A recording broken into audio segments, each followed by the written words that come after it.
Hello दोस्तों, कैसे हैं आप सब। मैं एक बार फिर आपके लिए एक न्यू क्लास लेकर आए दोस्तों। आज की जो हमारी क्लास होने वाली है वह बहुत ज्यादा इंपॉर्टेंट होने वाली है, क्योंकि आज से जो क्लास स्टार्ट होंगी वह थ्योरिकल क्लास स्टार्ट होंगी। एक ही क्लास में आपका सारा टॉपिक एक बार में क्लियर हो जाएगा।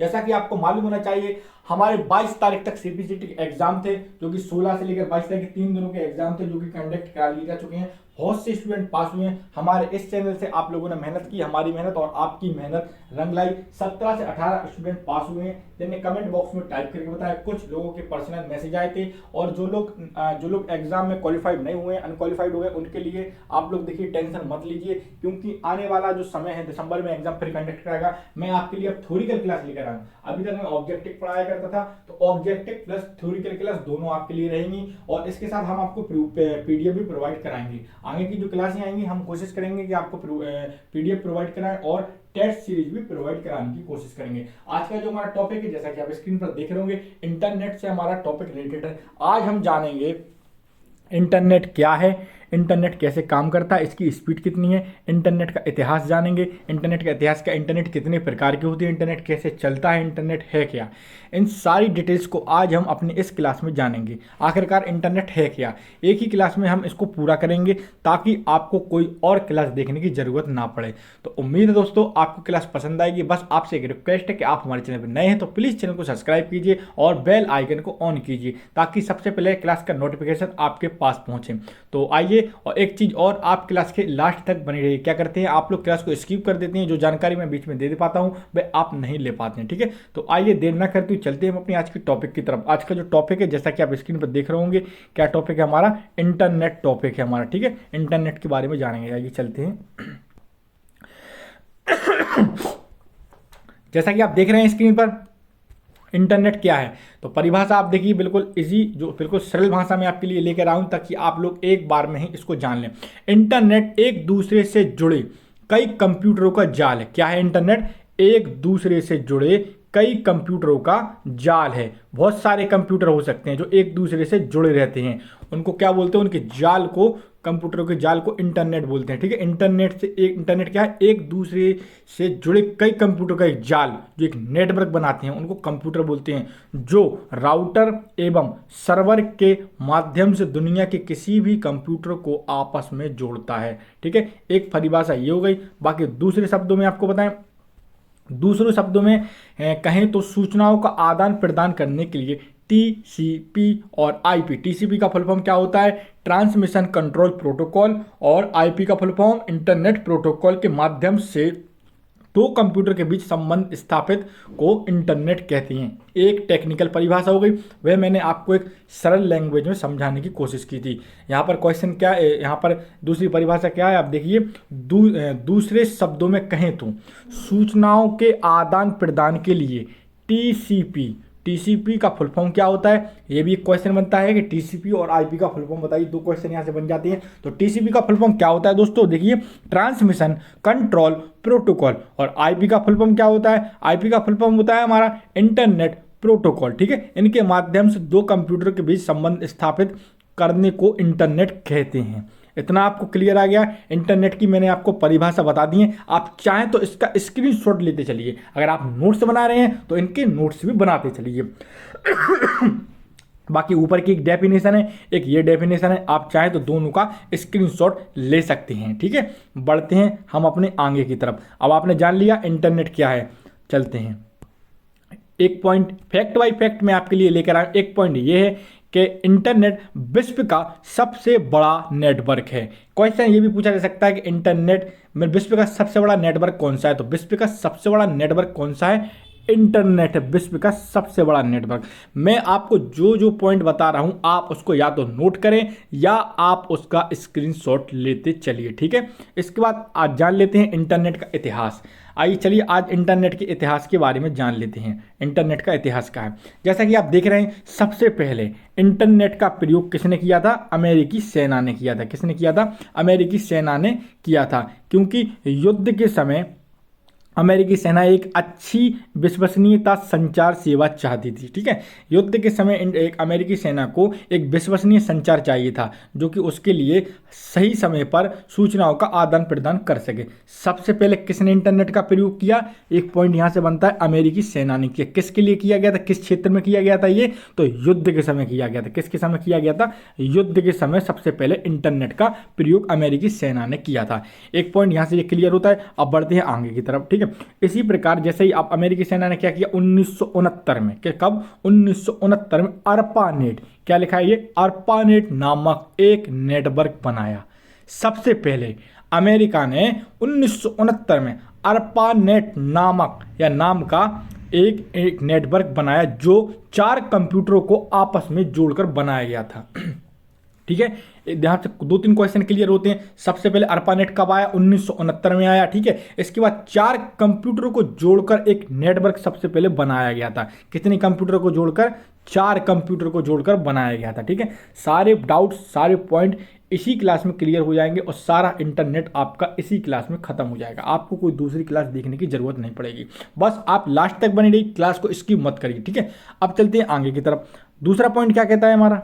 दूसरा पॉइंट देखते हैं। ARPANET का प्रयोग 1974 तक सामान्य लोगों के लिए प्रयोग में लाया गया। देखिए 1969 से 1973 तक, यहां पर आप दूसरा पॉइंट देखिए, 1969 से 1973 तक ये केवल सेना यूज करती थी, अमेरिकी सेना। उसके बाद क्या हुआ? 1974 में सामान्य लोगों तक ARPANET का प्रयोग किया जाने लगा, जिसे टेलनेट के नाम से जाना जाता था। किसके नाम से जाना जाता था? टेलनेट के नाम से जाना जाता था। 1974 में ARPANET आम लोगों के पास पहुंच गया, उसका उपयोग किया जाने लगा। जैसे उस टाइम पे किस नाम से जाना जाता था? टेलनेट के नाम से जाना जाता था, जो कि आप देख रहे हैं यहाँ पर, ठीक है। इतना पॉइंट आपका क्लियर है। चलते हैं अगले पॉइंट की तरफ।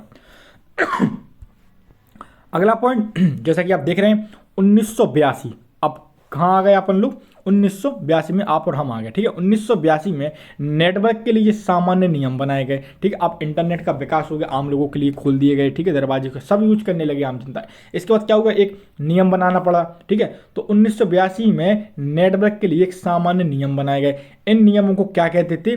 प्रोटोकॉल कहा जाता था। क्या कहा जाता था? प्रोटोकॉल के नाम से जाना जाता था। इन प्रोटोकॉल को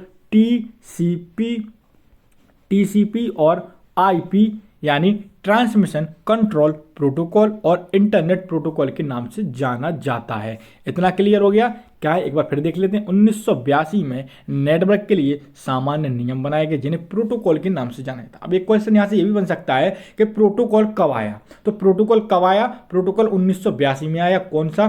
टीसीपी आईपी। टीसीपी का full form transmission control protocol और इंटरनेट प्रोटोकॉल, ठीक है। यहां से इतना क्लियर हो गया डाउट। अब बढ़ते हैं आगे की तरफ, आगे चलते हैं, आगे देखते हैं। 90 के दशक में यानी 1990 में ARPANET को समाप्त कर दिया गया। देखिए 1979 तक चला, लेकिन 1989 तक चला, लेकिन 90 में ARPANET को खत्म कर दिया गया, ठीक है। ARPANET को समाप्त कर दिया तथा नेटवर्क के रूप में इंटरनेट बना रहा, ठीक है। किसके रूप में? उसका नाम समाप्त हो गया, लेकिन नेटवर्क के रूप में इंटरनेट बना रहा, ठीक है। एक पॉइंट ये क्लियर हो जाता है। अब चलते हैं आगे की तरफ। अगर दूसरा पॉइंट क्या कहता है? दूसरा पॉइंट हमारा कहता है वर्तमान में इंटरनेट के माध्यम से लाखों या करोड़ों कंप्यूटर एक दूसरे से जुड़े हैं, ठीक है। अब आपको मालूम होगा, सबसे पहले मैंने परिभाषा इंटरनेट की बताई थी ना। बहुत सी कंप्यूटर को आपस में एक जोड़ा जाता है, एक संचार यानी एक नेटवर्क विस्तार किया जाता है, बनाया जाता है, उसको इंटरनेट कहते हैं। और ऐसे ही इसमें आप देखें, सबसे पहले 4 कंप्यूटर को जोड़ा गया था। सबसे पहले मैंने आपको बताया था ARPANET जब विकसित किया गया था तो 4 कंप्यूटरों को जोड़कर एक नेटवर्क, एक संचार स्थापित किया गया था जो अपनी सूचनाएं आदान प्रदान कर सकता था। लेकिन अब वर्तमान में आ गए हैं, ठीक है। वो इतिहास की बात हो रही थी, अब धीरे धीरे वर्तमान में आएंगे। वर्तमान में क्या है? वर्तमान में इंटरनेट के माध्यम से लाखों या करोड़ों कंप्यूटर एक दूसरे से जुड़े हैं आज के समय में। आप भी ये बात जानते होंगे, ठीक है। इसके बाद हमारा अगला पॉइंट क्या कहता है? BSNL। क्या है? BSNL। अब BSNL हो गया, पहले क्या था? BSNL। BSNL का फुल फॉर्म क्या होता है? आप देख रहे होंगे, विदेश संचार। क्या होता है? विदेश संचार निगम लिमिटेड भारत। क्या होता है? विदेश संचार लिमिटेड भारत। इंटरनेट की प्रयोग के लिए सबसे पहले भारत में इसने अपनी सेवाएं दी। किसने दी इंटरनेट की सेवाएं? सबसे पहले किसने भारत में दी? तो BSNL BSNL ने दी, ठीक है, विदेश संचार निगम लिमिटेड ने भारत में इंटरनेट के लिए नेटवर्क की सेवाएं प्रदान की, ठीक है। ये सारे पॉइंट आप लोग नोट कर लीजिए, या अगर आप लोग नोट नहीं करना चाहते हैं तो प्लीज़ इनके स्क्रीनशॉट ले लीजिए, क्योंकि सारा इंटरनेट में एक ही क्लास में पूरा कराने की कोशिश करूंगा। जो टॉपिक छूट जाए आप लोग कमेंट बॉक्स में मुझे टाइप करके भी बता देना कि सर ये टॉपिक मिस हो गया है। मैंने जहाँ तक कोशिश की है सारे टॉपिक को लेने की कोशिश की है, कोई भी टॉपिक मैंने ऐसा किया है कि छूटे ना, और जो कुछ छूट जाएगा तो आप लोग हमें कमेंट बॉक्स में टाइप करके बता देना, ठीक है। बढ़ते हैं अगले पॉइंट की तरफ। अगला पॉइंट, हिंदी में इंटरनेट को क्या कहते हैं, ठीक है। हिंदी में इंटरनेट का नाम जान लेते हैं। सबसे पहले देखते हैं, इंटरनेट शब्द एक इंग्लिश शब्द है। ये भी पॉइंट बन सकता है, क्वेश्चन आ सकता है कि इंटरनेट शब्द कौन सा शब्द है, इटैलिक है, जर्मनिक है, तो कौन सा एक इंग्लिश शब्द है। और जो इंग्लिश के ही एक शब्द क्या होता है, इंटरनेट वर्केट से लिया गया। किससे लिया गया, इंटरनेट वर्केट से लिया गया। आप चाहें तो इसका स्क्रीनशॉट भी ले सकते हैं। किससे लिया गया, इंटरनेट वर्केट से लिया गया, ठीक है। अब इसके बाद हिंदी में इंटरनेट को क्या कहते हैं देखिए, तो हिंदी में इंटरनेट को क्या कहते हैं, अंतरजाल कहते हैं। क्या कहते हैं, अंतरजाल कहते हैं। इसके बाद एक परिभाषा और देखिए, ये वाली, इंटरनेट हजारों लाखों कंप्यूटरों का एक जाल है। इसे हिंदी में अंतरजाल या सामान्य भाषा में महाजाल भी कहते हैं। या तो अंतरजाल वहां पर आएगा तो आप लोग अधिकतर अंतरजाल आएगा, या अगर ना आए तो महाजाल पे भी आप लोग टिक कर सकते हैं। डेफिनेशन क्लियर हो गई ना। एक इंटरनेट क्या है, एक इंग्लिश शब्द है सबसे पहले, और इंग्लिश के कौन से शब्द से लिया गया, इंटरनेट वर्केट से लिया गया है। दूसरा, हिंदी में इंटरनेट को क्या कहते हैं, तो अंतरजाल कहते हैं, ठीक है। और इंटरनेट हजारों लाखों कंप्यूटरों का एक जाल है, ये भी आपका क्लियर हो गया होगा, ठीक है। इस अंतरजाल को सामान्य भाषा में महाजाल भी कह सकते हैं। ये हमारा इतना डाउट क्लियर हो गया। अभी तक आपको पूरी क्लास समझ में आ रही होगी। अब बढ़ते हैं आगे की तरफ देखते हैं अगला पॉइंट हमारा क्या है। अगला पॉइंट जैसा कि आप स्क्रीन पर देख रहे होंगे, पॉइंट है हमारा सन 1974 में विंडसर्फ और रॉबर्ट ई काहन ने एक पेपर प्रकाशित किया जिसे द फादर ऑफ इंटरनेट के नाम से जाना गया, ठीक है। क्या पॉइंट है यहां से, बहुत ही इंपॉर्टेंट पॉइंट है, आप देख लीजिए। सन 1974 में विंडसर्फ और रॉबर्ट ई काहन ने एक पेपर प्रकाशित किया जिसे फादर ऑफ द इंटरनेट के नाम से जाना जाता है या जाना गया था, ठीक है। इसके बाद अगला पॉइंट देखते हैं। इसी रिसर्च पेपर को प्रकाशित करने के कारण डॉक्टर विंडसर्फ को इंटरनेट का जनक कहा गया। Very very very important point है। किसको इंटरनेट का जनक कहा गया था, तो डॉक्टर विंडसर्फ को इंटरनेट का जनक कहा गया था। किसको, डॉक्टर विंडसर्फ को। और अगर पूछ ले कि इसमें सहायक एक और नाम आ जाए, अगर जो कि विंडसर्फ ना आके अगर रॉबर्ट ई का आ जाए तो भी आपको रॉबर्ट ई पर टिक करना है, क्योंकि लेकिन इंपॉर्टेंट कौन सा है, विंडसर्फ है। और अगर विंडसर्फ ना आके एग्जामिनर आपसे रॉबर्ट ई भी आ जाए अगर ऑब्जेक्ट में, तो आप इसको टिक कर सकते हैं, ठीक है। अब आपका ये क्लियर हो गया इतना। अब बढ़ते हैं अगले पॉइंट की तरफ अच्छा, भारत में इंटरनेट सेवाएं कब आई। अब हम लोग ये भी जानेंगे भारत में इंटरनेट की सेवाएं कब आई। तो देखिए, भारत में इंटरनेट की शुरुआत 14 अगस्त 1995 को हो गई थी। कब हो गई थी ये, 14 अगस्त 1995 को हो गई थी। लेकिन सार्वजनिक रूप से इसे 15 अगस्त 1995 को विदेश संचार लिमिटेड यानी BSNL द्वारा चालू किया गया था। देखिए, अगर भारत में ये कब गई थी, शुरुआत तो हो गई थी 14 अगस्त 1995 को, लेकिन ये आम जनिक लोगों के लिए यानी सार्वजनिक रूप से इसका उपयोग नहीं कर सकते थे। कुछ विशेष संगठन या कहें कि सरकारी संगठन द्वारा इसका यूज किया जाता था। लेकिन जब इसको सार्वजनिक रूप कब किया गया, जो 14 अगस्त 1900 कब किया गया, 1995 में इसका प्रयोग किया। तो भारत में जो सबके लिए जब इंटरनेट खोला गया वह 15 अगस्त 1995 विदेश संचार निगम लिमिटेड द्वारा यानी BSNL द्वारा चालू किया गया था। वेरी वेरी वेरी इंपॉर्टेंट है, ठीक है। अब आपको इतना क्लियर हो गया। इसके बाद देखते हैं अगला पॉइंट क्या कहता है। अगला पॉइंट कहता है कि तब इंटरनेट का इस्तेमाल महत्वपूर्ण सूचनाओं का आदान प्रदान करने के लिए किया जाता। इसकी स्पीड उस समय कितनी थी जब भारत में इंटरनेट 15 अगस्त 1995 में BSNL द्वारा चालू किया गया था, तब इसकी स्पीड 8 से 10 केबी पीएस थी। कितनी थी? 10 केबी पीएस थी, किलोबाइट पर सेकंड। ठीक है, अब आपको इतना क्लियर हो गया। इंटरनेट की जब भारत में शुरुआत हुई थी तो उसकी स्पीड कितनी थी? 8 से 10 केबी पीएस। ठीक है, और भारत में कब ये लॉन्च हुआ था सार्वजनिक रूप से? 15 अगस्त 1995 में। किसके द्वारा? बीएसएनएल के द्वारा। ठीक है, बीएसएनएल के द्वारा, यानी विदेश संचार निगम लिमिटेड। ठीक है, इसके द्वारा की गई थी। अब देखते हैं अगला जो हमारा फैक्ट है क्या है। इंटरनेट की पहली वेबसाइट कौन सी थी? बहुत इंपॉर्टेंट है ये, कई बार एग्जाम में पूछा गया है। इंटरनेट की पहली वेबसाइट, देखिए इंटरनेट पर पहला वेब पेज कब? 16 यानी 6 अगस्त 1991 में लाइव हुआ था। कब हुआ था? 16 अगस्त 1991 में इंटरनेट पर पहला वेब पेज लाइव हुआ था। ठीक है, इतना क्लियर। किसके द्वारा किया गया था ये? टिम बर्नर्स ली के द्वारा। उसका नाम क्या था? WWW यानी वर्ल्ड वाइड वेब। क्या नाम था? WWW world wide web. Tim Berners Lee के द्वारा यह बनाया गया। यह एक यूरोपीय संगठन organization for nuclear research next computer पर संचालित हुआ था। किसको हुआ था? ये पॉइंट ज़्यादा इंपॉर्टेंट नहीं रखता है, पर फिर भी आप लोगों के लिए लाया हूँ। यूरोप संगठन ऑर्गेनाइजेशन फॉर न्यूक्लियर रिसर्च में एक नेक्स्ट कंप्यूटर पर संचालित हुआ था। इतना क्लियर हो जाता है। अब चलते हैं अगले पॉइंट की तरफ, देखते हैं अगला पॉइंट क्या कहता है। अच्छा, इंटरनेट का फुल फॉर्म देखते हैं। इंटरनेट का फुल फॉर्म क्या है? तो इंटरनेट का जो फुल फॉर्म होता है वह होता है इंटरकनेक्टेड नेटवर्क। क्या होता है? Interconnected network. अभी तक यहाँ से क्वेश्चन नहीं बने हैं, इसलिए ये टॉपिक बहुत बहुत इंपॉर्टेंट हो जाता है। आप लोग इनको नोट करते चलिए। तो यहाँ पर इंटरनेट का फुल फॉर्म क्या है आप देख रहे होंगे। इंटरनेट का फुल फॉर्म है हमारा इंटरकनेक्टेड नेटवर्क। क्या है? इंटरकनेक्टेड नेटवर्क इंटरनेट का फुल फॉर्म है। ठीक है, आगे देखते हैं अगला पॉइंट हमारा क्या है। अगला पॉइंट है इंटरनेट कैसे काम करता है। अभी तक हमने जान लिया इंटरनेट क्या था। ठीक है, इंटरनेट का इतिहास क्या था, भारत में इंटरनेट कब आया, स्पीड क्या थी।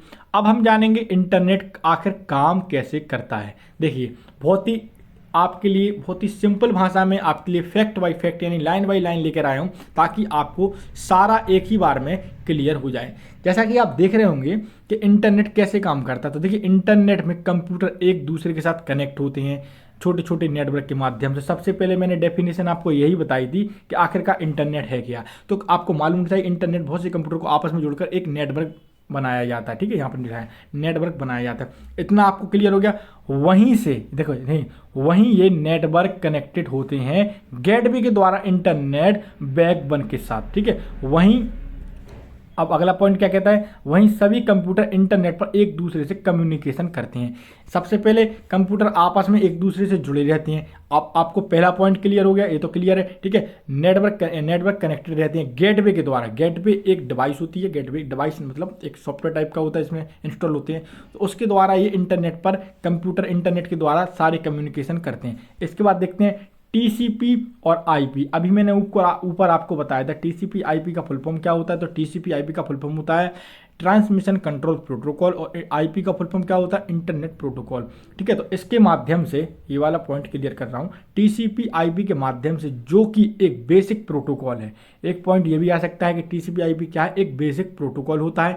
इंटरनेट का टीसीपी आईपी यानी ट्रांसमिशन कंट्रोल प्रोटोकॉल मैनेज करते हैं। ठीक है, क्या क्या है पॉइंट क्या है? इंटरनेट का टीसीपी आईपी मैनेज करती है। ठीक है, प्रोटोकॉल। इतना आपको क्लियर हो गया होगा। ठीक है, चलते हैं अगले पॉइंट की तरफ। अगला पॉइंट क्या कहता है ये भी जान लीजिए। इंटरनेट में हो रहे सभी ट्रांसमिशन को, चाहे फिर वो डाटा, फाइल्स, डॉक्यूमेंट कुछ भी क्यों ना हो, लेकिन इसे करने के लिए उन्हें उस डाटा, फाइल, डॉक्यूमेंट को छोटे छोटे पार्ट्स में तोड़ना पड़ता है, जिन्हें हम पैकेट्स या डाटाग्राम कहा जाता है। वेरी वेरी इंपॉर्टेंट क्वेश्चन यहीं से बनते हैं। यहाँ पर क्या कहा जाता है? इंटरनेट, ये वाला पॉइंट देखिए, इंटरनेट में हो रहे सभी ट्रांसमिशन को, फिर चाहे वो डेटा, फाइल, डॉक्यूमेंट कुछ भी क्यों ना हो, लेकिन इसे उस वक्त का डाटा, उन्हें उस डाटा, फाइल, डॉक्यूमेंट को छोटे छोटे पार्ट्स में तोड़ना पड़ता है, जिन्हें पैकेट्स या डाटाग्राम्स कहा जाता है। जब भी इंटरनेट पर आप कोई सूचना भेजते हैं, आपको सिंपल भाषा में समझा दूं, इंटरनेट पर जब भी कोई डेटा फाइल या सूचना आपको भेजती है दूसरे कंप्यूटर की तरफ, तो वह क्या करता है, उसको पार्ट्स में तोड़ देता है। ठीक है, किस में तोड़ देता है, पार्ट्स में तोड़ देता है, और उस पार्ट्स को तोड़ने को क्या कहते हैं, पैकेट्स या डेटाग्राम्स कहते हैं। ठीक है, अब आपको इतना क्लियर हो गया। लास्ट पॉइंट क्या कहता है, इसमें प्रत्येक पैकेट को एक्चुअल डेटा का एड्रेस पार्ट स्थित होता है। जिस पैकेट्स को यानी पार्ट्स को तोड़ते हैं, यानी पैकेट्स एंड डेटाग्राम को तोड़ते हैं, उसमें एक एड्रेस होता है। आपको या उस एड्रेस को ये निर्देशित कर दिया जाता है कि आपको किस रास्ते से जाना है, ठीक है, और कहाँ जाकर मिलना है। अब आपको इतना क्लियर हो गया ना। इसके बाद जानते हैं टीसीपी आईपी का फंक्शन। ठीक है, टीसीपी और आईपी का फंक्शन। अभी तक आपका ये इतना सारा मुझे उम्मीद है क्लियर हो गया, और आप हमारे साथ अभी तक क्लास में बने हुए हैं। तो जानते हैं टीसीपी का काम होता है कि मैसेज के छोटे छोटे पैकेट में ब्रेक करता है। अभी ऊपर मैंने आपको एक पॉइंट बताया था, छोटे छोटे में या डाटा फाइल डॉक्यूमेंट, तो ये काम कौन करता है, पैकेट्स में तोड़ने का, ये टीसीपी करता है। कौन करता है, ट्रांसमिशन कंट्रोल प्रोटोकॉल, यानी टीसीपी हमारे मैसेज को छोटे छोटे पैकेट्स या ब्रेक या डेटाग्राम में तोड़ देता है, जिन्हें इंटरनेट में ट्रांसमिट किया जाता है। ठीक है, इतना क्लियर हो गया। और फिर बाद में इन्हें रिसेंबल भी किया जाता है, बाद में इन्हें इकट्ठा भी किया जाता है, उन छोटे छोटे पैकेट्स को ओरिजिनल मैसेज में, जो कि रिसीव किया जाता है इंटरनेट के द्वारा। ठीक है, किसके द्वारा रिसीव किया जाता है, इंटरनेट के द्वारा। अब आपको ये क्लियर हो गया छोटे छोटे पैकेट्स में कौन तोड़ता है, तो टीसीपी तोड़ता है। ठीक है, उसके बाद देखते हैं दूसरा पॉइंट क्या कहता है। दूसरा पॉइंट कहता है आईपी का काम क्या होता है, ये भी जान लीजिए। आईपी का काम होता है कि ये हैंडल करता है कि प्रत्येक पार्ट के एड्रेस पार्ट को, जिससे डेटा को सही एड्रेस तक भेजा जा सके। अब देखिए, टीसीपी ने तो मैनेज कर दिया, तोड़ दिया पार्ट्स में। अब आईपी क्या करता है, सही एड्रेस पार्ट पे भेजना है। उस पार्ट्स को, जो टुकड़े होते हैं डेटाग्राम को, उसको सही एड्रेस पर भेजना होता है, जिससे डाटा सही एड्रेस पर भेजा जा सके। यहां तक क्लियर हो गया। प्रत्येक गेटवे नेटवर्क का इस एड्रेस को चेक करता है। गेटवे का काम क्या है, देखिए गेटवे का यहां पर काम क्या है, प्रत्येक एड्रेस को चेक करता है, यह देखने के लिए कि मैसेज को कहां फॉरवर्ड किया जाता है। अब देखिए आईपी, देखिए टीसीपी ने तो पॉइंट में तोड़ दिया, पैकेट्स में तोड़ दिया। अब आईपी क्या करता है, उसको एक एड्रेस दे देता है। गेटवे ये चेक कर देता है कि इसको कहां जाना है, सही जगह सही दिशा में जा रहा है कि नहीं। इतना आपको क्लियर हो गया होगा। अगर नहीं हुआ तो आप इसका स्क्रीनशॉट भी ले सकते हैं। कोई भी डाउट से आप हमसे कमेंट बॉक्स में टाइप करिए, हम आपका आंसर जरूर देंगे। इतना आप लोग स्क्रीनशॉट ले सकते हैं, या अगर आप नोट कर रहे हैं तो क्लास को पुश कीजिए और नोट कीजिए। चलते हैं अगले पॉइंट की तरफ। ठीक है, इंटरनेट से जुड़े हुए कंप्यूटर की एक अलग पहचान होती है। ठीक है, क्या एक पॉइंट यहाँ क्लियर होता है, इंटरनेट से जुड़े प्रत्येक कंप्यूटर। देखिए जो कंप्यूटर, लैपटॉप या हम कह रहे डिवाइस भी हो, आप लोग का जो मोबाइल डिवाइस होता है जिसमें आप नेट चलाती हैं, तो देखिए इंटरनेट से जुड़े प्रत्येक डिवाइस कंप्यूटर की एक अलग पहचान होती है। इस विशेष पहचान को आईपी एड्रेस के नाम से जाना जाता है। यहाँ किसके नाम से जाना जाता है, इस विशेष पहचान को यूनिक आइडेंटिफायर किस नाम से जाना जाता है, आईपी एड्रेस यानी इंटरनेट प्रोटोकॉल के नाम से जाना जाता है। आईपी एड्रेस एक गणितीय संख्याओं का यूनिक सेट होता है। देखिए आईपी एड्रेस होता कैसा है, ये देखिए, ये नंबर सिस्टम टाइप का चलता है, जैसा कि लिखा है ना। एक आईपी एड्रेस का एक उदाहरण है 103.195.185 और 222, जो कि उस कंप्यूटर एप्लीकेशन को बताता है। ठीक है, ये एक पहचान होती है। ठीक है, आप कहीं से भी नेट कनेक्ट करेंगे, कोई भी डेटा डिवाइस या कंप्यूटर से कनेक्ट करेंगे, उसका एक यूनिक पहचान होती है, इसको आईपी एड्रेस बोलते हैं। और आईपी एड्रेस का सैंपल मैंने आपको यहाँ बता दिया है। ठीक है, अब बढ़ते हैं इंटरनेट का अर्थ क्या है। इंटरनेट का अर्थ देखते हैं। मैंने सबसे पहले तो आपको बता दिया, लेकिन आप इंटरनेट और इंट्रानेट देखेंगे। इंटरनेट एक ग्लोबल नेटवर्क होता है जो कि एक कनेक्शन इलिस्टेबल करता है, जो कि बहुत से अलग अलग कंप्यूटर को आकर ट्रांसमिशन करता है, जोड़ता है। ये तो आपको मैंने सबसे ऊपर समझा दिया था, लेकिन इंट्रानेट यहाँ पर आ जाता है। क्या आ जाता है, इंट्रानेट। तो देखिए इंट्रानेट क्या है, इंट्रानेट का एक हिस्सा होता है, इंट्रानेट एक हिस्सा होता है इंटरनेट का, जो कि प्रोवाइडरी ओवेंट होता है। किसी एक ऑर्गेनाइज द्वारा ये अपने सभी कंप्यूटरों को आपस में जोड़ देता है। देखिए एक ऑर्गेनाइजेशन यानी एक संगठन द्वारा ये बनाया जाता है, उसमें उस संगठन के सारे कंप्यूटर यानी सारे कंप्यूटर एक आपस में जुड़े हुए होते हैं। ठीक है, वही प्रदान करता है। एक्सेस करने में सभी फाइल और फोल्डर नेटवर्क के भीतर ही होती हैं। अब आपको ये लैंग्वेज थोड़ी टफ लग रही होगी, इसलिए मैंने आपको इंटरनेट और इंट्रानेट में अंतर बता दिया है, ताकि आप लोग कंफ्यूज ना हो। आपका डाउट इन्हीं अंतरों के बीच क्लियर हो जाएगा कि इंटरनेट और इंट्रानेट क्या है। ठीक है, अब देखते हैं इंटरनेट और इंटरनेट की पहली डेफिनेशन यानी पॉइंट में अंतर मैंने बताया। जहां इंटरनेट का प्रदान करता है अनलिमिटेड इंफॉर्मेशन, जिसे कोई भी देख सकता है। ये कौन प्रदान कर रहा है? इंटरनेट प्रदान कर रहा है। अनलिमिटेड इंफॉर्मेशन आप देख सकते हैं, इस्तेमाल कर सकते हैं। वहीं इंट्रानेट, यहां से देखिए, अब इंटरनेट का यहां तक डेफिनेशन क्लियर। अब इसके बाद देखिए क्या अंतर है इंटरनेट में। वहीं इंट्रानेट में डेटा केवल ऑर्गेनाइजेशन के भीतर ही सर्कुलेट रहता है। मतलब कि यह है कि जो ऑर्गेनाइजेशन यानी संगठन के द्वारा कंप्यूटर एक दूसरे से टच है यानी कनेक्टेड है, वही उस इंफॉर्मेशन को देख सकते हैं। अदर यूजर उसको नहीं देख सकता है। आप लोग इतना क्लियर हो गया। अब अगले पॉइंट की तरफ चलते हैं। अगला पॉइंट देखते हैं। अगला जो पॉइंट हो जाएगा वह आप देख रहे होंगे स्क्रीन पर। अगला जो हमारा पॉइंट है वह हो जाएगा इंटरनेट को एक्सेस इंटरनेट को एक्सेस हर कोई और सभी जगह कर सकता है। किसको? इंटरनेट को आप कहीं से भी एक्सेस कर सकते हैं। आप भी घर पे अगर वीडियो देख रहे होंगे तो आप अपने घर से इंटरनेट को एक्सेस कर रहे होंगे, तभी आप हमारी क्लास देख पा रहे होंगे। और ठीक है, हर जगह से देखा जा सकता है, सभी जगह। वहीं से एक पॉइंट यहाँ से आता है, ठीक है, ये वाला पॉइंट देखिए। वहीं इंट्रानेट का इस्तेमाल केवल ऑथेंटिक यूजर ही कर सकते हैं, जिसके पास उसका आईडी पासवर्ड होगा, जो उस संगठन से टच होंगे, कनेक्ट होंगे, वही उसका यूज कर सकते हैं। इतना क्लियर। अब बढ़ते हैं अगले पॉइंट की तरफ। अगला जो पॉइंट हो जाएगा वो हो जाएगा इंटरनेट को कोई एक सिंगल या मल्टीपल ऑर्गेनाइजेशन ऑन नहीं करते हैं। ठीक है, इंटरनेट का कोई एक सिंगल यूजर या ऑर्गेनाइज संगठन नहीं है। इंटरनेट एक प्राइवेट नेटवर्क होने की वजह से फर्म या इंस्टीट्यूशन के अंतर्गत आता है। इतना क्लियर है। और हमारा सेकंड पॉइंट इसी में है, ये वाला पॉइंट। ये पॉइंट क्या कहता है? इंटरनेट एक पब्लिक नेटवर्क है। ठीक है, हर कोई यूज कर सकता है, पब्लिक नेटवर्क है, इसलिए सभी के लिए अवेलेबल है। ठीक है, इंटरनेट किसके लिए? एक पब्लिक है, हर कोई उसको यूज कर सकता है, अवेलेबल है सबके लिए। वहीं इंट्रानेट एक प्राइवेट नेटवर्क होता है, इसलिए सभी के लिए अवेलेबल नहीं होता है। अब तो आपकी समझ में आ गया होगा। सीधा सीधा आपको अगर सरल भाषा में समझाऊं कि इंटरनेट क्या है, सबके लिए सार्वजनिक रूप से यूज कर सकते हैं। आप जितना चाहे उसको यूज कर सकते हैं, किसी भी डिवाइस में, किसी भी स्थान से आप उसको यूज कर सकते हैं। पर इंट्रानेट एक संगठन, एक ऑर्गेनाइजेशन के द्वारा हैंडल्स किया जाता है, जो कि उसके ही यूजर चला सकते हैं। ठीक है, और यह एक प्राइवेट होता है।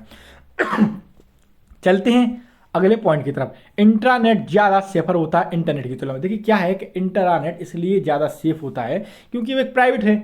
उसके बाद जिसके पास उसका यूजर आईडी पासवर्ड होगा, जो उससे कंप्यूटर संगठन से जुड़े होंगे, वही उसको एक्सेस कर सकता है। इंटरनेट सब चला सकते हैं। ठीक है, इंटरनेट सेफ होता है। इतना क्लियर। बढ़ते हैं अगले पॉइंट की तरफ।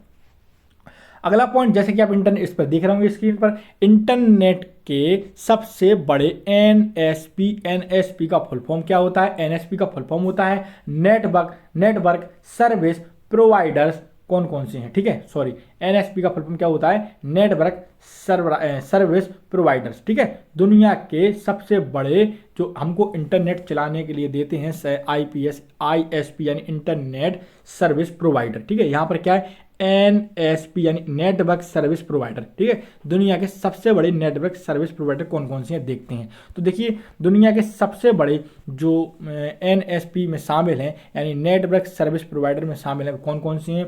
You net. कौन कौन से हैं? यू नेट और सर्फनेट और IBM इंटरनेशनल बिजनेस मशीन और BBN प्लेनेट, सर्फनेट और स्प्रिंगनेट और हमारा PSI नेट। ठीक है, ठीक है, ये हमारे दुनिया के सबसे बड़े एनएसपी। और एनएसपी का फुल फॉर्म क्या होता है? Network service providers. ठीक है, ये क्लियर हो गया। वेरी वेरी वेरी इंपॉर्टेंट है, आप इसको नोट कर लीजिए या आप इसका स्क्रीनशॉट भी ले सकते हैं। बढ़ते हैं हम अपने अगले पॉइंट की तरफ। अब देखिए, इतना आप लोगों ने जान लिया, अब इंटरनेट के प्रकार जानते हैं। ठीक है, चलते हैं इंटरनेट के प्रकार की तरफ। जैसा कि आप स्क्रीन पर देख रहे होंगे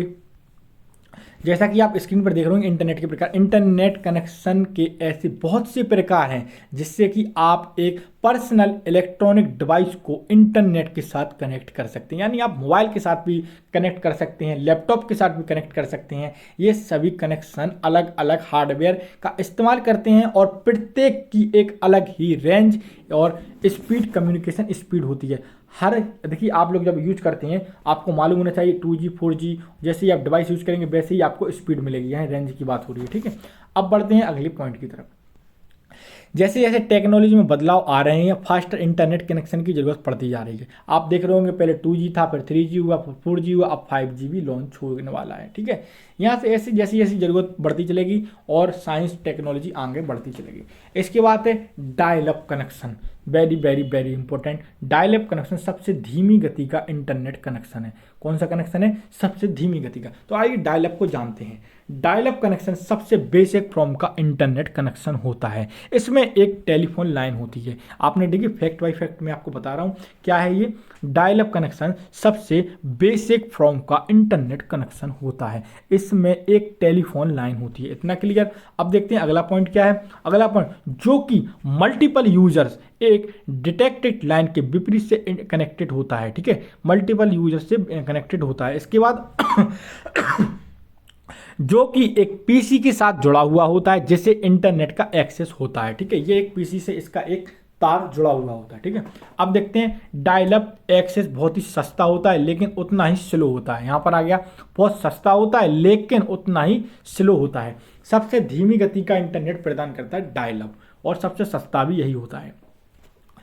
अगला पॉइंट देखते हैं। अगला पॉइंट जो हमारा हो जाएगा वह हो जाएगा हमारा एक मॉडेम, यानी इंटरनल या एक्सटर्नल एक मॉडेम कनेक्ट होता है। ठीक है, इसमें इंटरनेट के साथ एक बार कंप्यूटर डायल करता है एक फोन नंबर। ठीक है, इतना क्लियर हो गया। इसके बाद पॉइंट बाय पॉइंट आप देखते चलिए। इसमें एक एनालॉग सिग्नल को कन्वर्ट किया जाता है। एनालॉग को सिग्नल को डिजिटल, डिजिटल को एनालॉग में, इसको मॉडेम या डिमोडेम बोलते हैं। डिजिटल में वाया मॉडेम के और फिर उसे भेजा जाता है एक लैंडलाइन सर्विस में एक पब्लिक टेलीफोन नेटवर्क द्वारा। ठीक है, इतना क्लियर हो गया। फैक्ट है, आपको जानना जरूरी है। बस डायल अप में दो ही सबसे महत्वपूर्ण बात है, एक है इसकी स्पीड, और डायल अप सबसे सस्ता होता है, सबसे धीमी गति का होता है। ठीक है, और एक इसकी स्पीड में भी आपको मैं बता देता हूँ। टेलीफोन लाइन्स में बहुत से क्वालिटी के हो सकते हैं और वहीं कनेक्शन भी कभी कभार खराब हो सकती हैं। इसमें लाइन रेगुलेटरी काफ़ी इंटरफ्रेंस एक्सपीरियंस करती हैं और ये इसकी स्पीड को अफेक्ट करती हैं, यानी इफेक्ट करती हैं, नुकसान पहुंचाती हैं, जो कि करीब 28 के यानी 28 केबी से लेकर 56 के तक की होती हैं। चूँकि कंप्यूटर एक दूसरे डिवाइस को शेयर करते हैं, वहीं सामान लाइन टेलीफोन, इसलिए दोनों डिवाइस एक्टिव नहीं हो सकते हैं। बहुत ही कम स्पीड होती है आपकी, आप देख रहे होंगे। ठीक है, अब आपको इतना क्लियर हो गया। अब चलते हैं डीएसएल। डीएसएल क्या है? तो देखिए डीएसएल क्या है, जान लेते हैं डीएसएल के बारे में। तो डीएसएल कनेक्शन क्या है, जिसका सबसे पहले डीएसएल का फुल फॉर्म जान लेते हैं। तो डीएसएल का फुल फॉर्म होता है डिजिटल सब्सक्राइबर लाइन। क्या होता है? डिजिटल सब्सक्राइबर लाइन है एक इंटरनेट कनेक्शन होता है जो हमेशा ऑन रहता है। उसको ऑन करना पड़ता था, ठीक है, लेकिन डीएसएल क्या है, हमेशा ऑन रहता है। ठीक है, डीएसएल का फुल फॉर्म क्या हो जाएगा? Digital subscriber line. ठीक है, चलते हैं अगले पॉइंट की तरफ।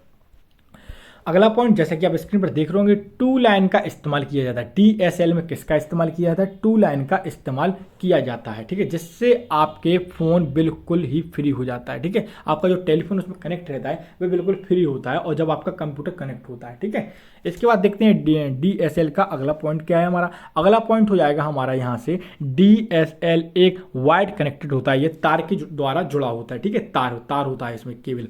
ठीक है, डीएसएल क्या होता है? वायर्ड कनेक्टेड होता है, जो कि डाटा को ट्रांसमिट करता है और ट्रेडिशनल कॉपर टेलीफोन लाइन के माध्यम से, जो कि पहले ही इंस्टॉल होते हैं घरों और बिजनेस में। ठीक है, इतना आपका क्लियर हो चुका है। अब देखते हैं अगला पॉइंट क्या है हमारा। अगला पॉइंट है हमारा, इसमें यहाँ से देखते हैं, इसमें आपको किसी भी नंबर को डायल करने की जरूरत नहीं पड़ती। इंटरनेट से कनेक्ट होने के लिए डीएसएल इस्तेमाल करता है। ये क्लियर हो गया। इसके बाद देखते हैं ये वाला पॉइंट, एक राउटर डाटा को ट्रांसपोर्ट करने के लिए और इसकी कनेक्शन स्पीड की रेंज निर्भर करती है सर्वर के ऊपर। इसकी जो कनेक्शन स्पीड होती है, चलाने की स्पीड आप जिसको बोलते हैं, कितनी स्पीड आ रही है, तो वह आप सर्वर के ऊपर डिपेंड करती है, जो कि करीब 128 केबी से 8 Mbps के बीच होती है। अच्छी खासी स्पीड है इसकी। ठीक है, डायल अप से तो बहुत ही ज़्यादा, डायल अप तो बहुत धीरे धीरे चलता था। ठीक है, इतना आपको क्लियर हो गया। अब देखते हैं केबल कनेक्शन क्या है। ठीक है, ये अभी तक क्या है? Cable connection. केबल का प्रदान, ठीक है, केबल प्रदान करता है कि इंटरनेट कनेक्शन एक केबल मॉडेम के माध्यम से ये ऑपरेट होता है। केबल टीवी लाइन के माध्यम से भी जुड़ सकता है, आप जोड़ सकते हैं। अपलोडिंग डाउनलोडिंग का अलग अलग ट्रांसमिशन स्पीड होता है, चूंकि कोएक्सियल टेबल माने दो लेयर होती हैं इनकी। ठीक है, कोएक्सियल केबल ज़्यादा बैंडविड्थ प्रदान करती हैं, डायल अप या डीएसएल टेलीफोन की तुलना में अत्यधिक फास्टर होती हैं, बहुत तेज होती हैं ये डीएसएल और डायल अप से बहुत ही ज़्यादा तेज होती हैं। अगला पॉइंट देखते हैं, केबल कनेक्शन की स्पीड रेंज 512 केबी से 20 Mbps होती है, बहुत ही ज़्यादा होती है। Mbps का फुल फॉर्म होता है मेगाबाइट पर सेकंड। क्या होता है Mbps का? तो मेगाबाइट पर सेकंड इसका फुल फॉर्म होता है। और सबसे ज़्यादा स्पीड अभी तक आप देख रहे हैं 512 केबी से 20 Mbps के बीच होती है, बहुत ही ज़्यादा तेज है इसकी स्पीड। ठीक है दोस्तों, अब देखते हैं फाइबर कनेक्शन। फाइबर कनेक्शन क्या है ये भी जान लेते हैं आज। फाइबर कनेक्शन देखते हैं। फाइबर कनेक्शन, इस फाइबर कनेक्शन को फास्ट फाइबर ऑप्टिक या ऑप्टिकल केबल डायरेक्टली आपके घर या ऑफिस तक आ जाती है। ठीक है, आपको एक ज़्यादा स्टेबल, एफिशिएंट और रिलायबल और कनेक्शन प्रदान करती है हाइब्रिड कॉपर और फाइबर सिस्टम की तुलना में। इतना आपका ये डेफिनेशन क्लियर हो चुका होगा। अब देखते हैं आगे चलते हैं। ये हो जाएगा हमारा ये broadband speed up to 1 Gbps यानी गीगाबाइट पर सेकेंड। देखिए कितना फास्ट है ये broadband speed up to 1 Gbps। Gbps का फुल फॉर्म होता है गीगाबाइट पर सेकेंड तक सपोर्ट करने में सक्षम होती है, यानी बहुत ही तेज स्पीड होती है इसकी। इसके बाद देखते हैं, इतनी स्पीड से एक HD TV प्रोग्रामर को 5 सेकंड में ही प्ले करने में सक्षम होता है, बहुत तेज स्पीड है इसकी। ठीक है, इसके बाद देखते हैं फाइबर ऑप्टिक यानी ऑप्टिकल टेक्नोलॉजी कन्वर्ट करती है इलेक्ट्रिकल सिग्नल जो कि डाटा कैरी कर रहे होते हैं उन्हें लाइट में, और उसी लाइट को सेंड करती है ट्रांसपेरेंट ग्लास फाइबर के माध्यम से, जिसकी डियामीटर एक इंसानी बाल जितनी होती है। ठीक है, इतनी फास्ट होती हैं ये। इसके बाद देखते हैं फाइबर डेटा को ट्रांसमिट करती है और बहुत सी हाई स्पीड जो कि करंट DSL या केबल मॉडेम स्पीड से बहुत ज़्यादा होती है। जैसे जैसे हम लोग आगे बढ़ेंगे स्पीड उतनी ही तेज होती जाएगी। टाइपिकली टेंस या हंड्रेड्स ऑफ Mbps की स्पीड इस FTTP का फुल फॉर्म क्या होता है? FTTP का फुल फॉर्म होता है फाइबर टू द प्रोमिसेस। ठीक है, कनेक्शन जो होता है जो यानी को किसी दूसरे के साथ शेयर नहीं किया जा सकता है, वहीं ये बहुत ही कीमती विकल्प है। ठीक है, इतना आपको क्लियर हो गया। इसके बाद देख लें वायरलेस कनेक्शन, यानी अब आपका कोई केबल की ज़रूरत नहीं पड़ेगी, आप बिना केबल का इसको यूज़ करेंगे। वायरलेस कनेक्शन में सबसे पहले वाईफाई जैसे नाम मालूम पड़ता है। ठीक है, कौन सा पॉइंट आप लोग देख रहे हैं? ये वाला पॉइंट। वायरलेस या वाईफाई जैसे नाम से मालूम पड़ता है कि इसमें टेलीफोन लाइन या केबल इस्तेमाल नहीं होता है, ये केवल इंटरनेट के लिए ही उपयोग होता है। वाईफाई किसके लिए उपयोग होता है? केवल आप इंटरनेट के लिए इसका उपयोग कर सकते हैं। रेडियो फ्रिक्वेंसी का इसमें इस्तेमाल किया जाता है। किसका इस्तेमाल किया जाता है? यहाँ से इंपॉर्टेंट पॉइंट बनता है, वाईफाई में रेडियो फ्रिक्वेंसी का इस्तेमाल किया जाता है। इसके बाद देखते हैं, इसके बाद है हमारा वायरलेस कनेक्शन भी हमेशा ऑन रहती है। ये हमेशा ऑन रहती है, आप जब चाहे इसको यूज कर सकते हैं, एक्सेस कर सकते हैं, और इसे कहीं से भी एक्सेस किया जा सकता है। आप कोई डिवाइस अपने घर में लगा लीजिए, इसकी एक रेंज होती है, उसके अंदर आप इसको घर के ऊपर अंदर बाहर कहीं से भी इसको आप अपने डिवाइस, मोबाइल, लैपटॉप किसी में भी एक्सेस कर सकते हैं। वायरलेस नेटवर्क की कवरेज एरिया धीरे धीरे बढ़ रही है, वहीं इसकी स्पीड 5 Mbps से 20 Mbps के बीच होती है। किसने? 5 Mbps से लेकर 20 Mbps तक होती है। ठीक है, अब इसके बाद अगला पॉइंट देखते हैं, वायरलेस DIA यानी डायरेक्ट इंटर एक्सेस। क्या होता है? Direct internet access wireless. ठीक है, इसको देखते हैं ये क्या है। डायरेक्ट इंटरनेट एक्सेस का मतलब होता है कि स्पेसिफाइड अमाउंट की एक बैंडविड्थ जो केवल आपके इस्तेमाल के लिए स्पेसिफाई किया जाता है। यह एक डिटेक्टेड अमाउंट होती है जो सिर्फ आपके इस्तेमाल के लिए होती है। इतना क्लियर हो गया। इसके बाद आप किसी के साथ कुछ शेयरिंग नहीं कर सकते हैं, नहीं कर रहे होते हैं, लेकिन आप जरूर से इंटरनेट सुपर हाईवे के साथ डायरेक्टली कनेक्शन जरूर कर रहे होते हैं। बहुत ये फास्ट होता है, आप इसके साथ किसी को शेयर नहीं कर सकते हैं, इसका आईडी पासवर्ड के द्वारा आप कनेक्ट नहीं करा सकते हैं, केवल आप उसी कंप्यूटर यानी उसी सेट से इसको हैंडल कर सकते हैं। इसकी स्पीड बहुत तेज होती है। ठीक है, अब देखते हैं अगला पॉइंट हमारा क्या है। जहां दूसरे इंटरनेट कनेक्शन की स्पीड इस बात पर निर्भर करती है कि जितने लोग उस इंटरनेट कनेक्शन से जुड़े हैं वे वहीं इसमें, लेकिन इस बात पर कोई फर्क नहीं पड़ता क्योंकि इसमें डिटेक्टिव बैंडविड्थ को प्रदान की गई होती है। इसके बाद देखते हैं सैटेलाइट कनेक्शन क्या है। सैटेलाइट कनेक्शन क्या है? सैटेलाइट कनेक्शन भी देख लेते हैं। सैटेलाइट कनेक्शन एक्सेस कराती है इंटरनेट वाया एक सैटेलाइट अर्थ के ऑर्बिट में। इसमें चूंकि एक सिग्नल को इतनी बड़ी डिस्टेंस तय करनी होती है धरती से सैटेलाइट और फिर बैक होना होता है, इसलिए डायरेक्ट कनेक्शन प्रदान किया जाता है। केबल और डीएसएल की तुलना में सैटेलाइट कनेक्शन की स्पीड 512 केबी से 2 एमबीपीएस तक होती है। आपको ये सैटेलाइट की डेफिनेशन है, आप इसको या तो नोट कर लीजिए या आप इसका स्क्रीनशॉट भी ले सकते हैं। उम्मीद है दोस्तों क्लास आपको अभी तक पसंद आई होगी। मैंने कोशिश किया है इंटरनेट को कवर करने का, इंटरनेट के सारे मैंने यहाँ पर जो फैक्ट हैं, जो उसके पार्ट्स हैं, इंटरनेट क्या है, इंटरनेट कैसे वर्क करता है, सारे कवर करा दिए। अगर दोस्तों कोई टॉपिक छूटा हो तो आप लोग हमें कमेंट बॉक्स में टाइप कर दीजिए और मुझे बता दीजिए, मैं उसको अगली क्लास में आपको कवर करा दूंगा। और इंटरनेट की मैंने क्लास ऑलरेडी बना दी हैं जो ऑब्जेक्टिव टाइप की हैं, अगर आप ये देखकर वहाँ पर जाएंगे तो सारे क्वेश्चन आप सही कर लेंगे, ठीक है। क्योंकि आजकल सीपीसीटी में इंटरनेट से बहुत ही क्वेश्चन पूछे जा रहे हैं, इसलिए आपको इंटरनेट बहुत ही जरूरी है। अब अगली क्लास जो आएगी वह भी थ्योरिकल क्लास बनाने की कोशिश करूंगा, बस आप लोग सपोर्ट कीजिए, हमारी क्लास को सब्सक्राइब कीजिए और ज़्यादा से ज़्यादा शेयर कीजिए। मिलते हैं अगली क्लास में, तब तक के लिए दोस्तों अपना ध्यान रखिए, टाइपिंग कीजिए। नमस्कार दोस्तों।